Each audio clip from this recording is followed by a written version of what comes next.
भैया जरा उठिए। जरूर। अस्सलामुअलैकुम वरहमतुल्लाहि वबरकातुहू। वालेकुम अस्सलाम वरहमतुल्लाहि वबरकातुहू। आपको क्या मदद कर सकता हूँ? भाईजान मैं ना इस शायर के खिलाफ हूँ। सच में भाईजान? भाईजान थोड़ा इधर आइए, मैं भी इस शायर के खिलाफ हूँ। आप क्या बांग्लादेश से आए हैं? नहीं, आप मुझे अच्छा आदमी लगते हो तो आपको मैं सच बता ही देता हूँ।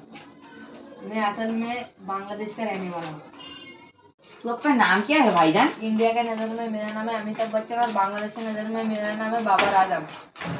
मुझे विश्वास नहीं होता, आप आपका आधार कार्ड दिखाइए। ये लीजिए देखिए। आप क्या लिख रहे हैं? नहीं भाई, मेरा जनरल नॉलेज। ओ अच्छा। हेलो लाल बहादुर पुलिस, मुझे एक बांग्लादेश का आदमी मिला है। ये पकड़ो।